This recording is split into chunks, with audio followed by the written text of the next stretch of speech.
Kenya continues to borrow illegally secret loans that are not included in the book of loans.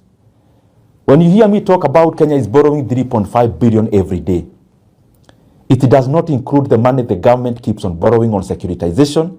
They already did 7 shillings of fuel levy in terms of collecting in advance. They are now securitizing another 5. Kenya now is in the process of taking a loan using the housing levy. That the housing levy Kenyans ought to pay for the next 7 to 10 years. They want to borrow today. Kenya was hosting the president of Senegal, His Excellency Diomaye Faye. And I thought the people on the side of government would interact with him on what matters most, because they could have learned lessons. Diomaye Faye and Osman Sonko came to power last year in Senegal.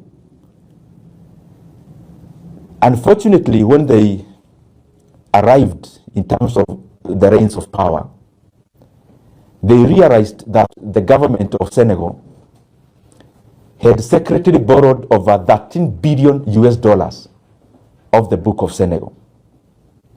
And currently, as we talk, Senegal is in a crisis that is precipitated by that illegal secret borrowing. Kenya ought to learn from Senegal that we cannot continue, and I've been speaking about this matter. It is more important than most of the things we are talking about in the public domain, because the effects are now, but they'll be more catastrophic later. Kenya continues to borrow illegally secret loans that are not included in the book of loans. When you hear me talk about Kenya is borrowing 3.5 billion every day, it does not include the money the government keeps on borrowing on securitization. They already did 7 shillings of fuel levy in terms of collecting in advance. They are now securitizing another 5. Kenya now is in the process of taking a loan using the housing levy. That the housing levy Kenyans ought to pay for the next 7 to 10 years. They want to borrow today. Meaning even the flexibility of any government that would come and they would want to abolish or lower some of these levies is being constrained. And I keep wondering why the National Treasury can come up with even those kind of documentations and not batting even their eyes. They don't seem like they're doing the wrong thing. Maybe they need to learn from countries like Senegal that you cannot continue playing PR on economic figures, because when there is a deceleration in the economy, it doesn't matter how you communicate or the PR you engage in to communicate around that. Figures will continue to manifest.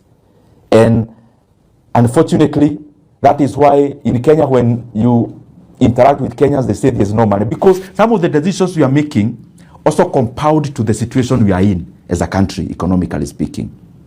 So Kenya must maintain one book of debts. And I'm calling upon all our lenders, IMF, the World Bank. They have competent people in their offices. They cannot continue to fold their hands when they see things that are happening where their voice is needed, because we cannot afford to lose our economy, and we cannot afford to lose our country, Kenya, on the economic front. But the secret loans we are taking will definitely lead to a situation that is not very palatable for our economy. And I'm requesting those who are involved, please stop securitization.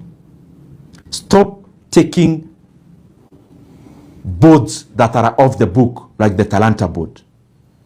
Stop securitizing and taking a board on the housing levy, on the tourism fund levy. In Kenya, when you hear any word inamalizika na fund, I mean an institution of government, whatever name you give it, the last name is a fad. Just know that that is another way of taking a loan. When you hear about infrastructure fund, just know it is an illegal loan that is in the offing. When you hear about tourism fund, scrutinize. You will see there is a loan in the offing or already taken. When you hear about your levy, RMLF, again is a fund, is another illegal loan. So we have now shifted. Yes, we are over borrowing on the main book, but Kenya has also become more cleverer. We are now borrowing off the book. We are definitely borrowing the book that was used by Macky Sall in Senegal. And upon the assumption of a different government, they realized a debt that was secret and unmanageable. You cannot tell us that securitization is off the book. You can also not tell us, for example, the road I talked about in terms of Nakuru Highway. PPP is also a form of debt because they are forcing NSSF to put in some money, but also to borrow much more. Now, the question that all the people on the debt side keep on asking, when a government agency owned 100% by government takes a loan, if it is unable to pay, who pays that loan? It is the government. And therefore, all these loans are also public debts, and they ought to be accounted as such.